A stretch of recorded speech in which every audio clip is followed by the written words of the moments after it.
The audience was a result of an incredible project, an incredible physical space, and an incredible experience. The more of an online presence you have, and not just like in terms of size, but also depth and like brand equity that you have with people, the more and more that you can like build that, online reputation at scale, the more successful you will be in like future ventures. We had more impressions, more followers than a lot of like big multi-billion-dollar corporate hotel and resort chains. Thank you for making the time, Isaac. It's interesting finally seeing your face after popping up in my feed so many times. Thanks for having me, Ish. It's a pleasure. So I was actually on your website before the call and trying to figure out what exactly do you do today? Like, how do you, I guess, make money, or what's the breakdown of your business? It's kind of interesting from a outside perspective. Yeah, I am kind of in an educational phase of my life, so making money is not necessarily my big aim right now. But I do make some money. So after selling Live Oak Lake, I started doing a bunch of consulting for other startup brands and entrepreneurs, hosts that were trying to create micro resort type projects, and ended up creating an education platform and a community, which we have about, I don't know, a couple hundred folks in that. So that takes up, I don't know, 20% of my time or so. And so I basically pay my bills through the recurring revenue that comes from the community. And then What platform do you use for that? Circle Plus. Nice. You like it? Yeah. Yeah, it's the best UI for sure. And I care a ton about like branding and UI. And the Circle Plus gives me a branded app so I can send like direct mobile notifications and whatnot, which is really important when you're trying to increase community engagement and whatnot. And then in the last probably 6 months or so, yeah, I've really been taking content a lot more seriously, and just trying to, send positive signals out there and not worry so much about the money. And now there's so many opportunities as far as ways to monetize, but I'm really just trying to like create the most loyal audience that I can around the stuff that that I find interesting, want to talk about. And then there's a great piece of advice I heard from a writer once. I don't remember who it was, but they were like, 90% of great writing is actually not writing. It's the process before you write, when you're actually collecting the ideas and thinking through concepts and hooks and stories and all of that. And then when you sit down for that last 5-10% and write, like the magic just happens. Of course, it's not necessarily mean you're going to have a pretty first draft, but you so need that time, that kind of wind up before you do that. So that's kind of how I treat the season that I'm in, before I go into my next big project, assuming I do one, as far as real estate.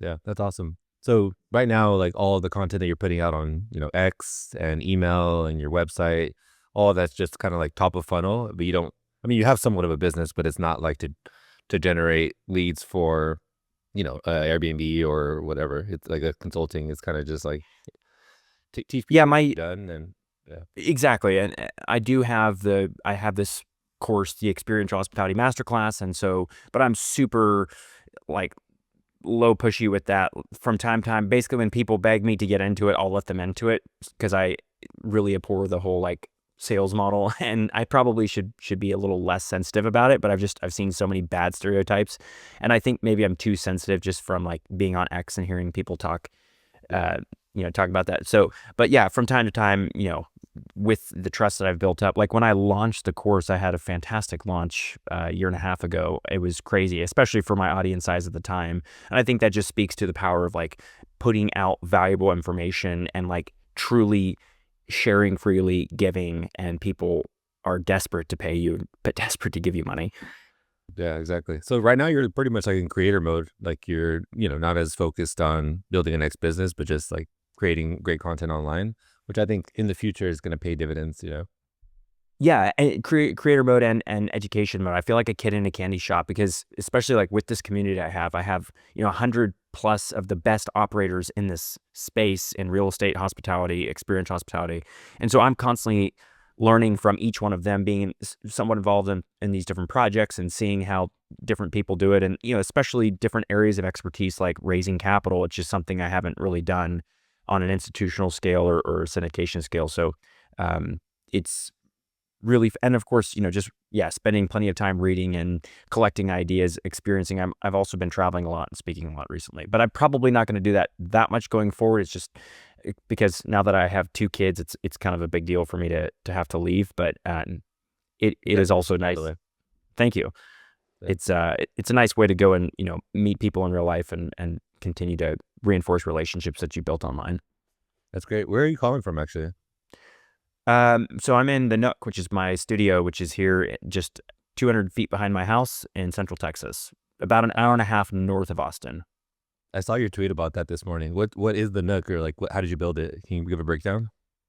Yeah, so after I sold Live Oak Lake, I had a little bit more bandwidth and some resources to invest in it, and I had this dream to create this just dreamy workspace. And it's interesting because I bet a lot of people, if they knew, especially how much it cost me to build this, would be like, "You're crazy!" Like to allocate that much of your net worth or whatever into your office. The way I see it, it's like one of the most, if not the most important work investment I've made because I spend most of my time here, and especially as a creative person, like, so the Nook is all about nature, and there's just these huge windows. If you look at the pictures, you'll see. And so all day long, I'm looking out at this incredible landscape right out both sides throughout the entire space. And if I, hit writer's block or get stumped or get burned out for a second, I'll literally just walk 20 steps outside and be in this amazing landscape. So we cleared this 2 or 3 acre jungle behind our house Oh, year and a half ago,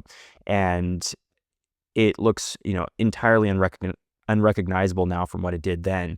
But we realized, oh, there's like some amazing trees back here in this little creek. So then I designed and built in 4 months this studio called the Nook, and it's basically an ADU. So it's got a sleeping loft, a kitchenette, a library, a studio because I'm an artist, and then this amazing workspace, and a little lounge area because I have friends come over all the time. And so it's an amazing. I think of it as like a creative gym where I go and just work out and, like, I'll paint and draw, and then I'll write a newsletter, and then I'll, read a book and concept an idea for a master plan for a micro resort. And it's really fun to have a space like this. yeah. I think I personally like vibe with that a lot because I feel like being able to separate work and play, or like work and home, is like really important to me personally. So like I don't have a Nook, but I go to like a coffee shop, with a specific coffee shop, like every day for like 4 hours a day, and I usually just crank out like all of my creative work during that time. And I find it really difficult to be able to do that at home, even though I work from home, just because I don't know, like having family around, or like my dogs, and just like seeing things around the house to just make me less focused. So for you, being able to like separate, like, this is work, and like this area is where I do creative work, and this is like where my family's at. So being able to like differentiate the two with the physical space probably helps out a lot.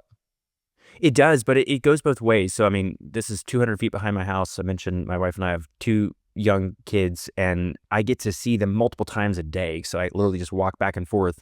And it's like this seamless transition. Sometimes my 2-year-old will come out here and play with me, and while I'll be working, and he's got a little space.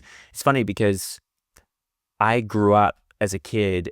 My grandparents live right down the road. My grandfather was a fine home builder, and I think that's where a lot of some of the stuff I do today was certainly influenced by just my experience as his grandson, and going to job sites with him from time to time, and seeing the attention to detail and the pursuit of excellence that he demonstrated. But he had this little workspace, his own little office, and it was smaller than this. It was probably 10 feet by 10 feet.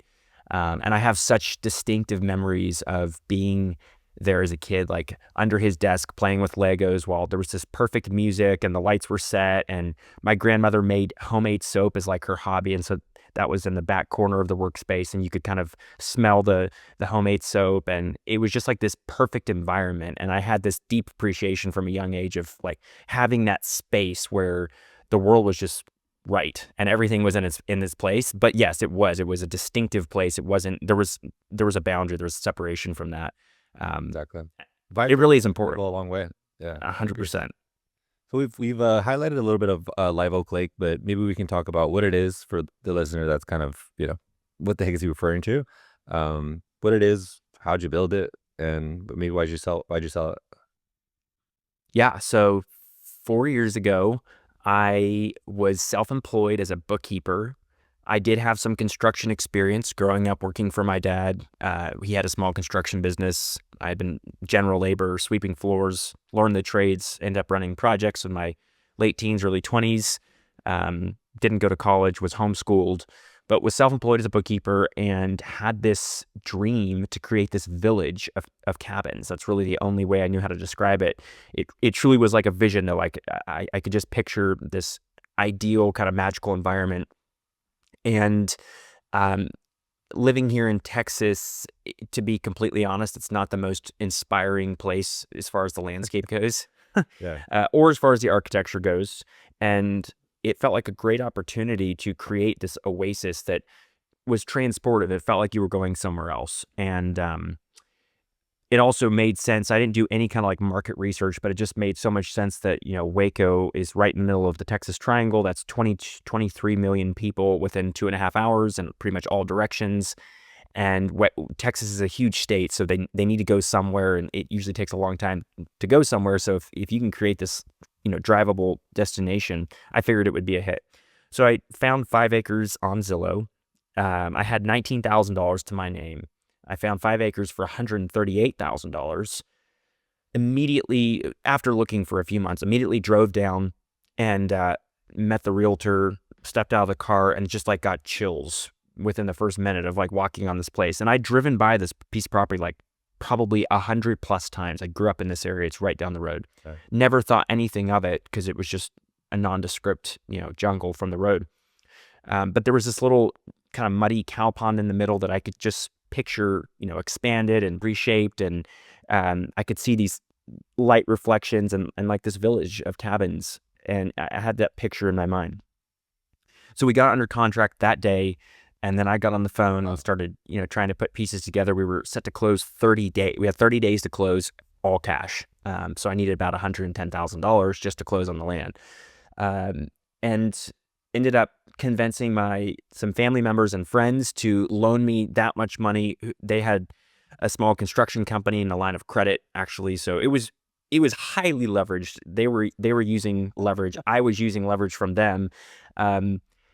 And then the crazy part is, the day after we closed, I was on site with a chainsaw in hand, clearing brush, burning piles, laying out the site. But I spent 4 months trying to convince a bank to give us a construction loan because, I'm 24 years old. I don't have any real estate experience. They don't even know what this concept is. They're like, is this a campground? Is this a hotel? What is this place? It doesn't fit any of the boxes. Got told no, of course, quite a bit. And then finally, but, I was sort of always weighing this opportunity cost of, well, if we just delay and wait till we get financing, like we're missing out on incredible, because this was early 2021. So we were right in the middle of kind of like the post-COVID, get outside, go somewhere, this craze that people felt pent up. So we ended up spending like $400,000 on the project before we ever even got a construction loan. So there was no guarantee we were going to get financing. We were just full steam ahead. I mean, again, through this construction line of credit that my brothers had access to through their business. And so, I mean, looking back, it was an insane amount of risk because there really wasn't a fallback. Like we were going to make it work. And finally, we found this community bank that gave us a loan.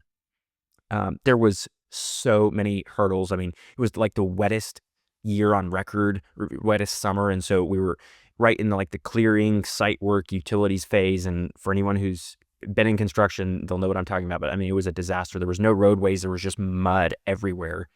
There were supply chain shortages. I mean, labor was incredibly scarce. Lumber tripled. The price of lumber tripled in like a 3-month period of time. And again, it was just, I kept on feeling, well, should we just wait and, kind of touch base in 6 months from now? I was like, no, we can't. We have to get this place live. This vision has to come to life. And so we plowed through, and I ended up building a home, like a luxury home. It's 10 minutes down the road, a spec home, and sold that in 4 months. Built and sold it in 4 months. Profited a couple $100,000 from that. Rolled that into the project. We needed every penny we could to get it done. And then 9.5 months after breaking ground, we opened our doors. This is January of 2022.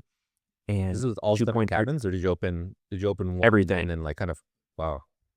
Yeah, the whole thing. Why did you go that way versus opening like one at a time and then kind of like having some revenue coming in? Well, the real answer is like, I'm too impatient. I didn't feel like I needed it to prove the concept. I was like, this is going to work. I promise you, we got to do it. Plus, the justification was if we were to do one and then do others, it would be such a disruption when we did the construction on the others. It would kind of ruin the vibe for everybody else. Yeah. So it's like, we're just going for it. But yeah, we opened and $2.3 million all in. And I remember I fell off of a ladder during the project. I broke my pelvis. I was on crutches for the last 3 months. It was a wild ride. I was designing it. I was managing the process of building. I was ordering materials, you know, furnishing, landscaping, the whole 9 yards. And I didn't even have. You just YouTube everything along the way, or you Googling stuff, or Why I did. I had construction experience growing up, so I understood the process. But yeah, there were plenty of calls and trial and error learnings too.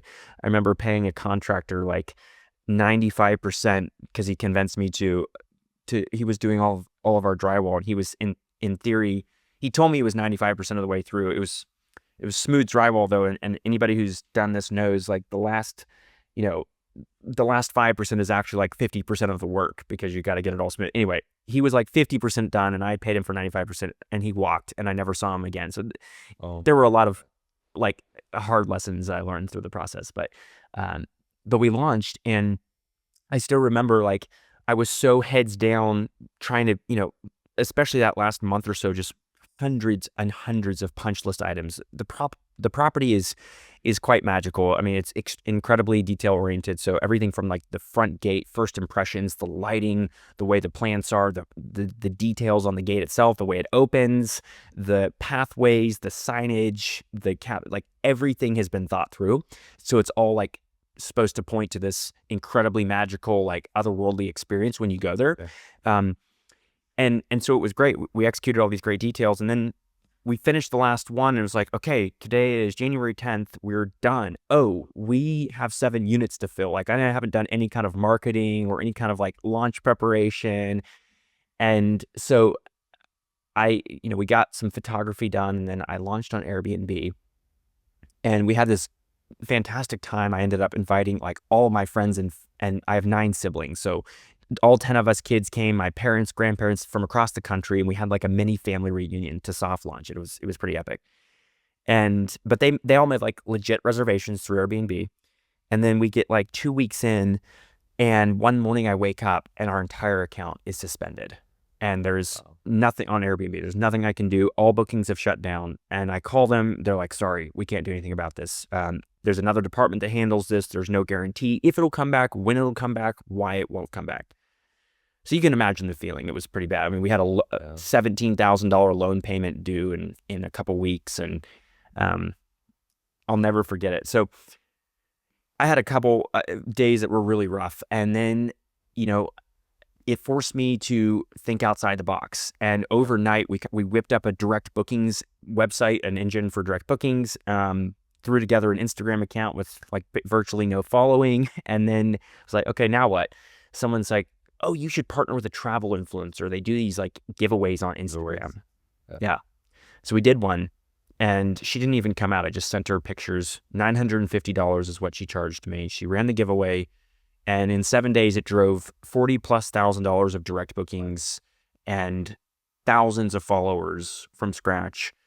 And 2 days after that, we get reinstated on Airbnb. So like the timing was magical. If I hadn't had that incredibly, tragic circumstance with Airbnb, we probably would have never dove in at least nearly as quickly and as aggressively on Instagram. So that launched this huge campaign to build a direct following. From that moment on, Airbnb took a backseat, and fast forward 12 months, we grew a couple 100,000 followers. 80% of all bookings were direct. We were 95% occupied across every unit, across every night for the first year. Can you break down like the difference between direct booking and Airbnb? Like, what's the amount that you take home? Is it like 100% versus like 60%, or I don't know how much you charge per night, but maybe you can break down a comparison of the dollar figure. Yeah, so our average rates were around $550 a night, but those wildly fluctuated. We were dynamically priced, so they would go as low as $250 and as high as over $2,000 some nights. But Airbnb essentially they charge the host a small commission, but they charge the guest a large commission. So if you add it up, it's like 17%. If you go direct, you're paying, a couple percent to Stripe or your payment processor, and there's no other costs on top of that, except whatever marketing. But the marketing, you're building a brand, and you have no data wall, so you can retarget those guests with emails. And because you've already created a magical place, they want to come back because you've delivered exceptional hospitality. They feel like they're part of the family. And we had guests come back 3-4 times in a 12-month period. So, we spent probably $20,000 to $30,000 on audience building activities and Instagram giveaways, content creation that first 12 months, and grew a couple 100,000 followers. But we brought in 80% of all direct bookings, which we grossed $1 million the first year. So $800,000 of those bookings were direct. So we saved, 17-ish% on $800,000. Awesome. And like you said, you got the long-term benefits of having an audience, a brand, and it's like more of a sellable exactly down the line. 100%. And you can't, and you never have to worry about being deplatformed. Another huge advantage with direct is when you're going through Instagram or another video channel, Instagram is the main one, you're reaching a much more aspirational buyer. So they're not necessarily like price shopping, or they're not even going to like a market saying, okay, I want to go stay in Waco because Waco's not that big of a market anyways. And now let's look at 20 different listings and compare them and, whittle down amenities and price. You are able to show this immersive, highly curated, like hook-driven video content that people instantly feel like, oh, I have to go and experience this when they see it. And maybe they don't immediately book. Maybe they just follow you, but then you continue to put out high quality content and it's telling this story and it's constantly in their feed, and you become top of mind for them. And before you know it, they're booking, and then they're telling their friends. And so yeah, direct bookings are the bomb. But anyway, so then we 6 months after, so 18 months after we launched, long story short, we got an offer too good to pass up to buy the place. Well, first we had one, we were under contract. We got down to the day before for $6.5 million. So it just felt like there's no way we can turn this down. The day before, the buyer backed out and left me with barely enough money to pay like my attorney's fees. It was a huge learning experience, and the emotional roller coaster of like, are we selling? Are we not selling? Because you feel like you kind of become attached to a project like that when you've put so much into it. But I was like, okay, if it's meant to be, it'll be. If not, fine. I'm gonna just learn through it and have a good time anyways. And then like 3 days later, we get another LOI for $7 million, which was crazy because the 6.5 was like quite a bit above the other offers we gotten. And so we got under contract, and 4 months later, after a bunch more, almost failed attempts, we closed for $7 million. So that was, about $4.8 million of value creation in 2 years, and that was just over a year ago that we sold. How did they find you? Because I guess you didn't pitch them, like they came to you. How did they find you? And then like what was included in the deal? I'm assuming is like the social following, the email listing, obviously the physical space, the database, any data that you had on customers and all that. Yeah, so we actually did list the property because I was like, look, we're going to just put a super high price on. At first, I was like 5 million would be super high. Then I was like 6 million, 7 million. So we listed like 7. And I was like, there's no way anyone's going to pay this. But if they do, we'd be kind of crazy not to sell, because I could go and, theoretically do it better with everything I've learned through the process. But that was a little bit of a hard call, because some people were definitely like, do not sell. You've captured lightning in a bottle, and there's, but so we listed with a commercial real estate broker, and I was surprised at how much interest we got. Even before we listed, though, we had private equity, big, like you would know, big private equity names reaching out, wanting to buy it. I think the audience was a huge piece of it. The audience was a result of an incredible project, an incredible physical space, and an incredible experience. But that's really valuable. I mean, we had more followers, we had more impressions, more followers than a lot of like big, like multi-billion-dollar corporate hotel and resort chains. And so they're like, I think the thought was, let's leverage this and build more. The buyer that ended up acquiring us pretty much, explicitly had that purpose in mind, and we'll see what happens with it. But Because they even didn't. a sellable asset if you have just an Airbnb with 7 mini cabins, with no social following, just like 100% bookings through Airbnb. Yeah, it's sellable, but I mean at a huge discount. So we probably would have. Yeah, I mean, if you look at like traditional real estate cap rates, which is how it's valued, net income divided by the purchase price, then we would probably been like, a 12 or a 13% cap rate, which comes out to like a 7x multiple, I think. I'm not doing my math necessarily. 7x on net income. We sold for an 8% cap rate, so that's like a 12% multiple. So there was, a few $1 million of that value, I think, was fairly attributable to the brand, and specifically the social media following. And so you sell, what happens next? Do you like think about start building your next one? Is that when you kind of took the little break and started building your personal audience? Yeah, so I really started, I did the Nook like right out the gate, and that, it took me 4 months, and then I mainly wanted to take a break. I mean, it's been such a roller coaster just getting there, and a whirlwind of a few years, and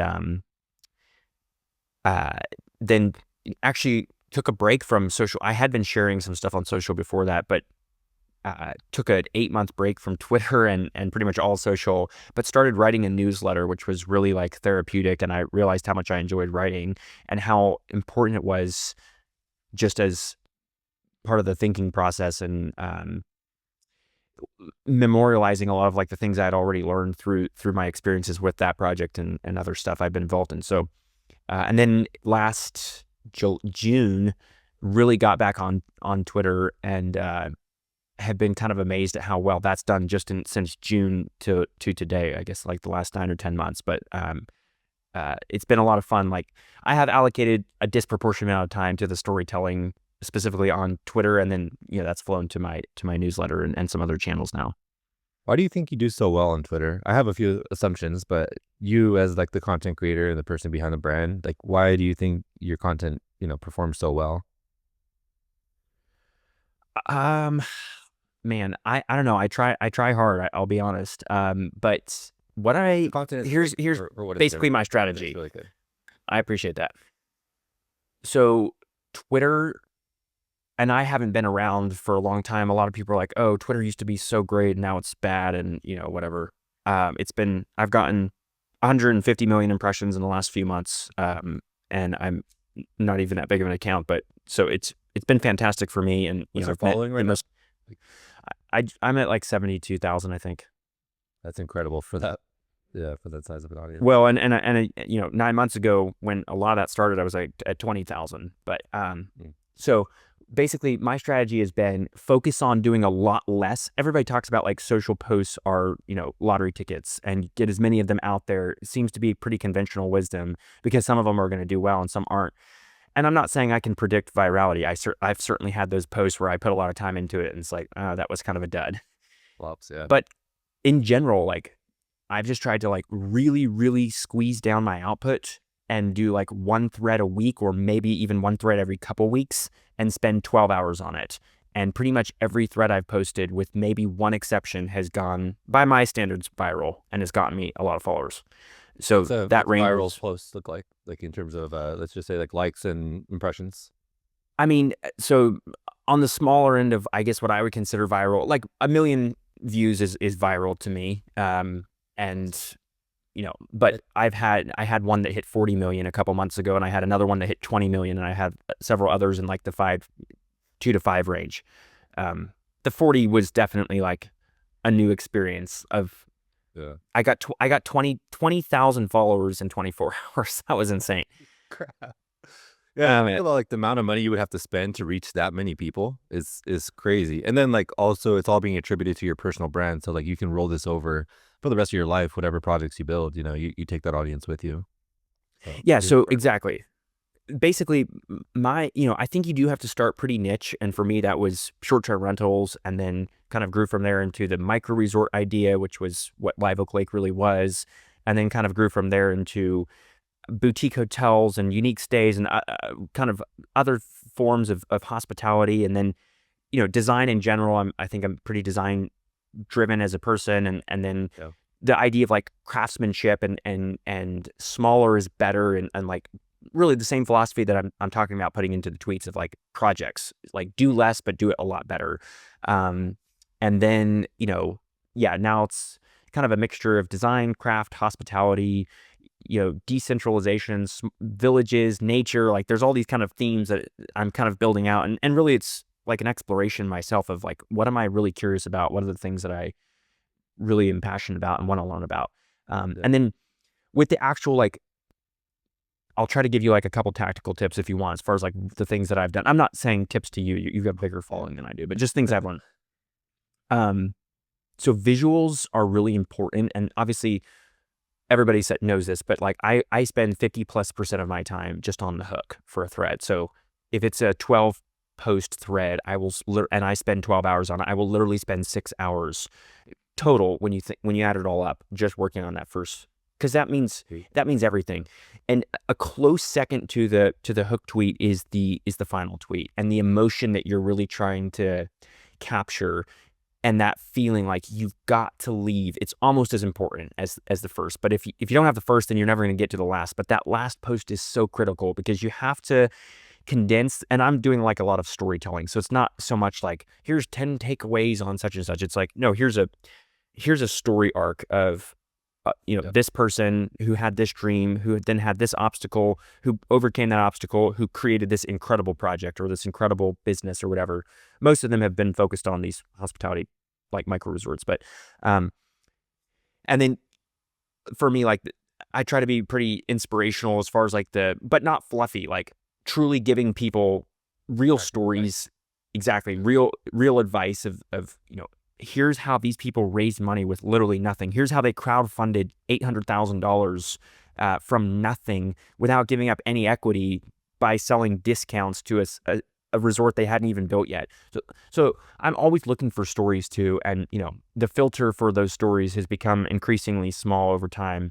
And the amount of story ideas have become increasingly large. So what's great about content and building an audience is the more you do it, it's like a perfect flywheel. The more people, the more ideas, the more stories come to you. And then you just have to be really selective. And I think really saying no, but also kind of honing that craft of like finding the story in something that someone doesn't necessarily think is story worthy is really important too. And maybe it's like you cut out 90% of what they think is the story and you just tell this one part, or you start with that one part and then you build spokes off of that and you through like an interview process. But I try to do it like the proper way. Like sometimes I'll actually fly to the property. Many times, or in almost every case, I know the person. I've had several conversations with them, taken photos. Sometimes I'll use their photos. And then like the way that you arrange those visuals is really important. I don't think I could go viral if I didn't have visuals, to be honest with you. So I'm not that great of a writer. Like I've got to tell the story visually and with the copywriting. It's interesting because now you're like almost positioning yourself as like a reporter / curator / editor, where I think most people in your situation would just rerun the same story of here's how I built and sold this micro resort and tell that story 1,000 times, which eventually gets old and gets exhausting. But what you're doing is smarter. So you're finding and curating these stories from other people that are still within your niche, and then finding the best way to tell them on their behalf. Which it's a win for them, it's a win for you, and it's a win for the audience. That was a huge unlock for me. I didn't even think of that for the first year and a half when I was doing content. And I had a lot of content of my own just to share. But then, I started to feel internally like, ooh, this is going to get boring fast if I don't change this up. And I'm only, early 20s. It's not like I've done everything in the world. And then I had this idea and that's where, so this was one of my most viral threads. But did you see the train car thread? Yeah, that one's awesome. I think that's probably how I discovered you. Okay, cool. So basically, tell a story. Yeah, I never even thought to tell that story. So that was a project I had done with my brothers right before Live Oak Lake. So it's actually come before Live Oak Lake. It was really what whet the appetite to do Live Oak Lake, and it was my introduction into real estate and hospitality. But I never even thought to tell that story until, a year and a half after all this happened with Live Oak Lake. And I've already been sharing for a year and a half on social. But I had this idea to to share it. And so that was really the first one also that I spent like a lot of time writing. So I stayed up like almost all night the night before writing it. And then when we posted it, so the story is my dad found this old train car in a farmer's barn of all places in rural Idaho, which is where they live, where I spent part of my childhood.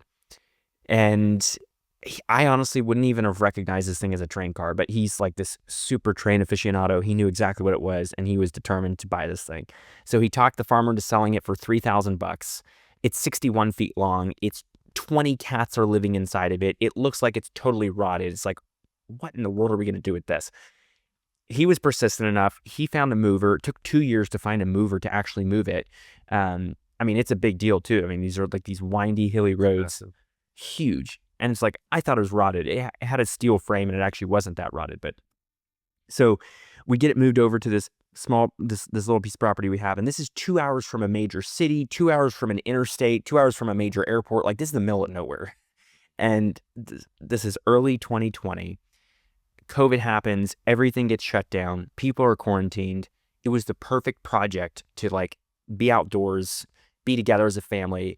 And all of my brothers and I are like fairly practically oriented. We all grew up doing construction, so we have these skills. So we literally, as a family, went out there and in 6 months restored this train car and reimagined it as this incredibly unique stay. So it's got this beautiful bathroom, bedroom, and then like lounge area, like the passenger where the part where passengers would have sat in is a lounge area and has a little pot-bellied stove and a little kitchen, and it's really beautiful. We built this like train depot-esque structure over the top of it to keep it out of the elements, and it ended up getting picked up by a TV show that found out about it midway through, documented it. So that gave it a ton of like lift. When we opened, it was booked out almost a year immediately, even though it's in the middle of nowhere. But you guys did Airbnb for that or direct booking? We did Airbnb because that was before I'd done anything. So it was months after that project ended that I moved to Texas and then embarked on Live Oak Lake. So I told the story on Twitter, and that one, I think one of the biggest reasons that went viral, probably 80% of the virality that came from that was due to, I mean, it's a cool story and it's a very cool juxtaposition. I have like an image of the train car before and after, but there's this line. It's like, my dad found this old $3,000, this old 120-year-old train car. We bought it for $3,000. It was a rotting, cat-infested wreck, and we restored it. And I wrote the story out, and I never even thought twice about that line, rotting cat-infested wreck. You would not believe like the level of hatred that was spewed from these cat lovers that came out. So the funny thing is, like, I love cats. My dad loves cats. We have cats. We didn't kill a single cat. Like, we rehomed them. They had it better than they ever did after that because they went to a warm barn, literally. And people crucified us over it. So it was hilarious though, because they basically just dumped jet fuel on this already pretty viral story, and that's what took it to. I mean, Paul Graham was quote tweeting it, and Brian Chesky twice, and Joe Gebby, all these different people. It was a great story, but like, I attribute that cat line to 80% of the virality, and I just think it's hilarious that they unwittingly helped us out. Yeah, that's incredible. I think another reason why a lot of the content that you do does so well is because, I mean, you reach a really wide audience. But I'm technically one of the personas that you reach. So it's like these tech / like, very, tech forward, very online community of people. And I think the more online and the more, distant you are from the real world, the more people like me crave doing real life things. And so I think like that's one of the reasons why your content, when I scroll through it, it looks so interesting to me, because it's like, wow, I'm doing a lot of this cool stuff online, but here's somebody who built something physical in the real world and actually got got success from it. Or like the story with your dad, like that's such a personal story. That's so cool to be able to build something with your family and have like a great outcome for everybody, right? And be able to think about that story tell your kids and your grandkids down the line. So I think that's one of the reasons why you're so interesting as a character, and the content that you produce reaches people in a different way that I think not many people can replicate. Yeah, going back to that theme about craftsmanship too, and just like, IRL over URL, there is such a hunger in people for authenticity and realness and physical spaces, and genuine community. And I think I'm maybe tapping into that a little bit with Yeah. some of these stories and these projects. But what's funny is I posted this thread the other day about this orchard project. Did you see that by chance? Saw that. Yeah, you revived like a basically open space and made it like super green with trees and all that. Yeah. 15 of my friends and I, it's 5 acres. We planted 200 plus fruit trees, and it's an incredibly fulfilling project. Like, it's, a 30 to 50 year project. We're 2 years in, the trees are just about to start producing their first fruits.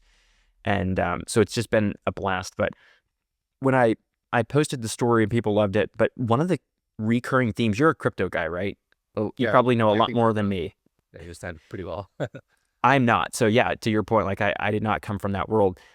I got all these comments, and I'll have to find one and read it to you, but I don't even know what these people are talking about. There's all these people that are like these Ethereum fanatic, blah, blah, blah. And they're like, oh, this could be such an amazing Ethereum community. You just need to mix this with such and such. I don't even know what they're talking about. Does this orchard theme like play into some crypto decentralization? Referring to like, it could be like a DAO, like a decentralized organized community where like people from all around the world can contribute to this. And instead of you putting like 100% of the capital, you can like almost crowdsource or crowdfund from people all around the world that are interested in this exact similar thing. So that's probably what, I haven't seen the replies, but that's probably what they're referring to, is like, if there are other people that are interested in this, they could, own a piece of it or contribute to the outcome that you want without having to deal with a lot of like the middleman that you normally would with like a crowdsourcing or crowdfunding platform. That's Interesting. For me. So how do I learn more about that? If I'm curious about that, like, what's the best resource to actually like understand it? Yeah, I'll send you some blogs and resources so you can go deep on it. But yeah.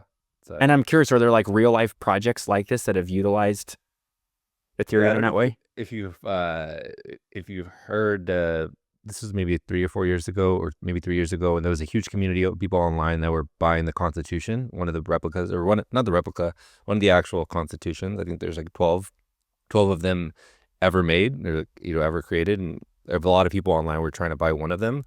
And I actually threw in some money. I didn't throw a lot of money, maybe like $100 or something, but they raised millions and millions of dollars to buy, one of the constitutions.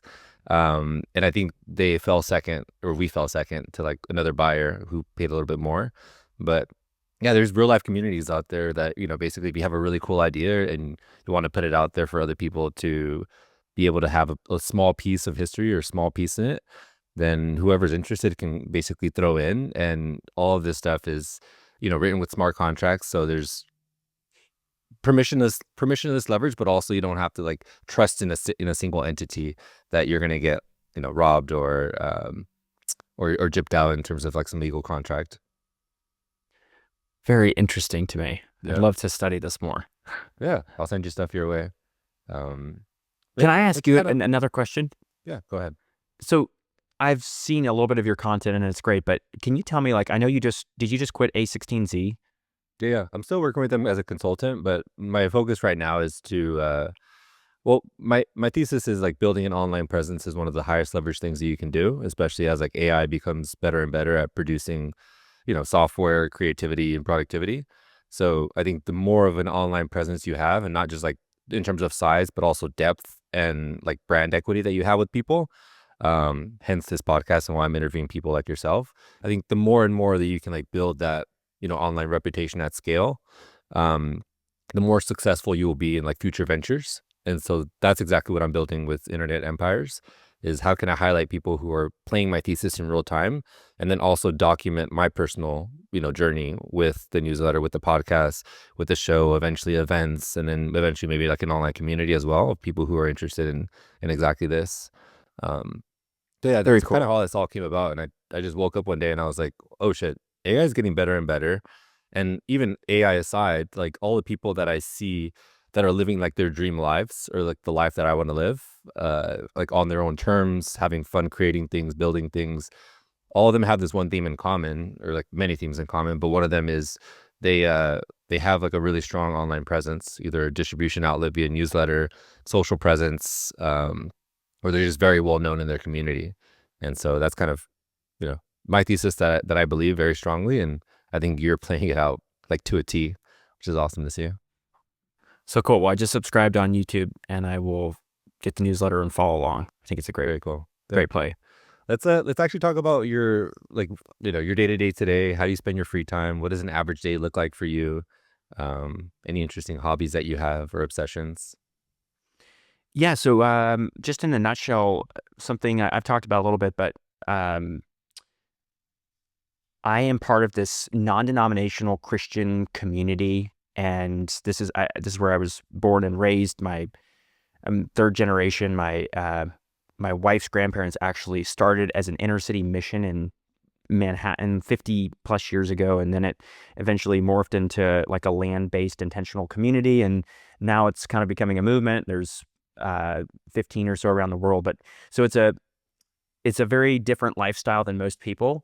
Um, so basically the way that the structure works is here in the Texas location, we have a 450-acre farm, and then everybody has like private homesteads, but collectively own like, farming areas, and we have a craft village with a farm to table restaurant, a grist mill, a blacksmith shop. So traditional skills, regenerative agriculture is like a huge part of the ethos and way of life. It's very faith based, like the Christianity is at the center for sure, but the fabric and the daily life is, truly living in community, and the whole thesis is like, how do we make church not something that you go to once a week, but something that you live out every single day, and what is like the real life manifestation of that kind of community. And so um we have all kinds of, events throughout the year, and we have a homesteading conference coming up here in 6 weeks, and I'm speaking at that. And it's not just sort of like we become a platform for other speakers and other people, other presenters, other groups to come, and we'll host events and whatnot. But we'll also put on music concerts. We're very music oriented. So my wife especially, but we spend lots of time in practices and concerts and events, and traveling to visit other communities and helping other folks out. And so already this year I just was in Mexico just over a week ago for a few days, my wife and I both, and then I've traveled for work like 6 times. So I mentioned this season of life I've been like there's been a lot of speaking opportunities and such. So I've tried to take some of those up, but it's been a lot of travel. So my life, to be honest, like is constantly evolving and constantly changing. But the rhythms that stay the same are, if I'm gone, I'm usually gone for one night, but I'm back. I get up in the morning, I have breakfast with my family. We spend time together. We read stories. I read to my kids a little bit, and then I'll come out to my office around 9 o'clock or so, make some coffee, try to do some deep work for the morning period of time. Try not to do many meetings, and read, catch up on emails from time to time, and then we'll hopefully draw. So I have like this whole space in the Nook where I can draw. Here, I'll show you. So like this is something I just did of my son. Cool. Wow, you're really good. You're super talented. And so yeah, I'm constantly doing that, and then I have painting going on in another room. Then I'll go inside our house for lunch, and come back out, take some meetings usually in the afternoon, and hopefully do something outside. So we have a garden, of course, and I mentioned this incredible backyard, so I'll go for walks if I have to take calls, try to go for walks. And then almost every night we're doing something with other people. So we're having friends over for dinner. We're meeting together as like a home group with part of our church. We are at some kind of like a singing function, a party for someone. So there's constantly like social things that makes it really fun. And my in-laws like live literally across the field, cousins on all sides, like family is very embedded, like intergenerational, and lifelong relationships surrounding you, which is to me like the dream. It's like you're living with your best friends and you're doing life together. I was just gonna ask that, or I was gonna mention it. I think that's like, for me personally too, I think that's the ideal way to live, is live with the people you love most and try to be able to see them as often as possible. like if you think about the alternative, which is like living in, a big city or even just by yourself out in the middle of nowhere where your kids are kind of by themselves and you don't see your loved ones or friends very often, I think you're doing it right, which is really cool. And there are certainly sacrifices to make it possible. I mean, yeah, Yeah. I mentioned like I'm doing quite a bit of travel these days because I feel like I need to, and like I don't want to say no to some of these opportunities. But, um, for instance, like after I sold Live Oak, like even before I sold and I started telling the story, I was kind of overwhelmed just even from Twitter. And at the time with a much smaller audience, how much inbound I was getting of like people offering me money, offering me positions, all kinds of different opportunities to come and basically do what you said earlier, like take that model and expand it. And that does not appeal to me, like to go and basically copy and paste Live Oak Lake times 100 or whatever, or make a bigger, better version of it. Um, I feel like there's also an inherent tension in hospitality specifically, and a lot of businesses, to be honest, like especially if you're venture backed. Maybe this is, I'm not the only one who feels this way, obviously, but it's like go big or go home. And so with hospitality, it's all about relationships. It's about people and genuinely connecting. And it's incredibly difficult to scale that quickly, at least, and without losing the heart behind it. And you see a lot of and there's a lot of brands that are trying, and I'm rooting for them. But I've seen so many like stories that I would not want to be my own of, and a lot of failures of companies and brands that do that. So that's certainly not my vision as far as, but it's tempting. Like when somebody wants to give you millions of dollars to go do something, it's tempting. So Yeah. Well, that's the cool thing about like having a part of the thesis that I was talking about is like building your own distribution like equates to leverage that you could then use to build the dream life that you want. So like having all these inbound opportunities allows you to like sift through them and figure out like what you can say yes to, what you could say no to, which is like a privilege in its own, or what you can take inspiration from and kind of build your own thing, which is really cool too. But without the distribution, without the online presence, without having success in the previous venture, then you wouldn't have any of that, you know? exactly. Yeah. No, it's incredible how powerful an audience is. Just already, I think the small but high value niche audience I've built is much more valuable than any financial outcome from Live Oak Lake, just in terms of the opportunities that I have literally on a weekly basis. Yeah. And you're doing it right by funneling that audience to email into your community, so you're not like at risk to platform, platform risk or platform you know, deplatforming again, Yeah. like you did with Yeah. community. I spend literally 5 or 6 hours every week writing a newsletter that takes 3 minutes to read because I want to be so careful and like maintain that trust that I feel like that readers give me when they let me get into their inbox. Email is so undervalued.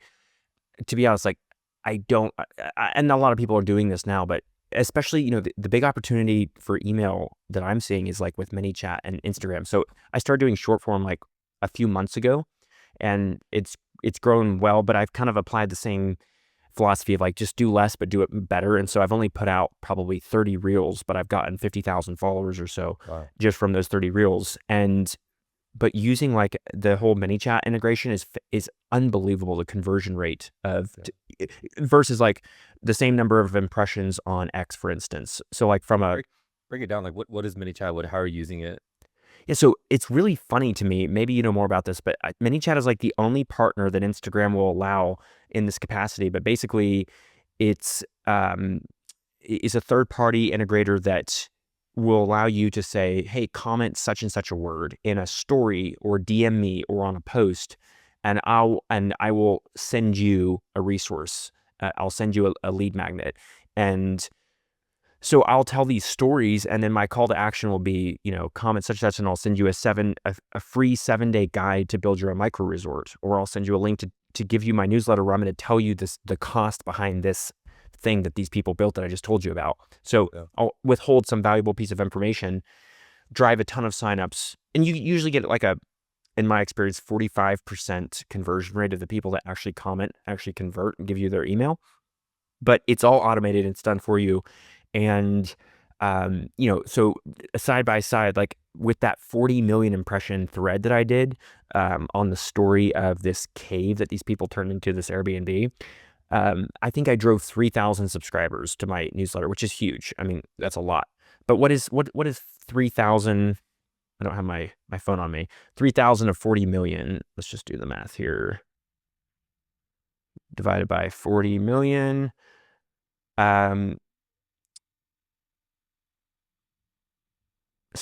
Oh shoot, 40. I want to do this actually because I want to know this conversion. Okay, so that is 0.0075 of 1%. So it's not great. 3,000 email subscribers is certainly not something I would complain about. Okay, for instance, though, I had the same story. I did a reel and posted with a asked to have them comment with the ManyChat integration to send them the same resource. And I had 305,000 impressions on that reel. Wow. And I had like 550 newsletter signups. So that would be 3. That would be 0.18%. So that is, yeah, that's literally 1,000% better conversion rate. No, yeah, it may be 10,000%. It's 2 or 3 zeros over. So anyway, much better conversion. Like you could, and you can get in like to paid marketing and pour fuel on the fire, which would just like amplify it even more. You can like take that exact same video and like publish it on TikTok and other video platforms. So unfortunately, you don't have the same like ManyChat functionality on TikTok or anywhere else. Or manual. I think they do have other tools though. Yeah, but they do. Okay. Yeah, the third-party tool. But yeah, that's pretty clutch. Yeah, Instagram seems a lot easier to grow in general, short form video than Twitter is. Just like if you do like impressions to followers ratios from a post, for instance, like I've noticed with mine, just general rule of thumb, it's like 1,000 impressions equals 1 follower, essentially, for most posts that I have. Well, I feel like so if I have stingy on Twitter, like they're less likely to follow that. You have to be really good with your content or like speak to whatever that they're trying to achieve or the humor that they have, Yeah, and I think in general, but the audience itself is probably more valuable in terms of like the people that you're potentially reaching. Exactly. Twitter is for thinkers, Instagram is for feelers in general, it seems like, and so you're reaching more emotional people. But if they'll give you your email, then like how do you actually value followers? I mean, to me, the email is by far the most valuable data point, obviously, because you get in front of them every single week, whenever you want to send. But yeah, it's been fun. What are you on short form? I'm not doing too much short form on Instagram a little bit. I just followed you before the call, but I feel like that's the next step for me too. Is because all this stuff scales once you pour fuel on the fire a little bit. So like YouTube Shorts, Instagram Reels, TikTok, all of that. If you can get really good at creating the type of content that you're speaking to for the audience and for the platform, then again, it goes back to leverage. All this stuff is leverage at the end of the day. And if you're able to figure out exactly how to, make it pop for the platform, then you can always just throw paid on top of it and you're good. Yeah. Of course you can like let the algorithm do the testing for you, figure out if the audience likes it, if it's going viral, and then pour fuel on it. I've done that like once with, Instagram. I've never done it with Twitter or any of the other platforms, but yeah, I should try that sometime and just see like if I was trying to just strictly acquire followers or subscribers, whatever, how much that would cost. You could probably do both at the same time, make it like a follower, like the first priority is to generate followers, but then within that video itself, like you did in the one that you just explained, email would be like a secondary metric. Yeah, that's a good idea.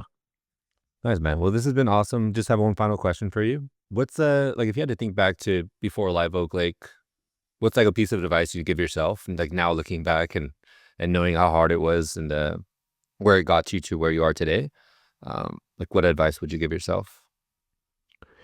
I think curiosity is the most underrated trait in almost all of like human nature, and I've always been infinitely curious. At the same time, like you have to be a doer and not just like an absorber of information. But if you maintain an open mind, again, working in construction and then being self-employed as a bookkeeper of all things did not necessarily feel like the lead up to designing, developing, and then selling a micro resort. It's design-driven micro resort.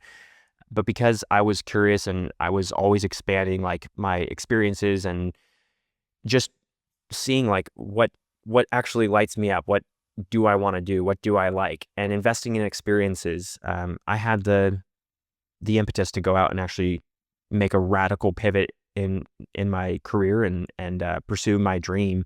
And along the way, that curiosity has also served me very well in terms of, like, again, it's a baptism by fire in real estate, in business, in marketing, in operations, in systemization, in social media. And so you have all these skill sets to learn simultaneously on a project like that, especially on that kind of a timeline. And so just being relentlessly curious. So it's never been easier to get information through YouTube, through ChatGPT, through Claude, whatever. But I don't know, I would just say, like, foster that skill and build that muscle as much as you possibly can. And if you have kids or plan to have kids, like, make that a priority. I credit my parents for instilling that in me. It's incredible. Well, thank you for sharing your story. I think I personally feel inspired in a lot of stuff that you do. And even like the community that you live in today, I feel like that's something that I would aspire to either build or be part of sometime in the next couple of years. So I'll be reaching out to see if you have any other advice or do's and don'ts as I continue to build that, or as I try to build that. Come visit anytime if you're in Texas. I'll make the drive out there from California. Dope, Isaac. Well, thank you for the time. I appreciate it, dude. Thanks, man.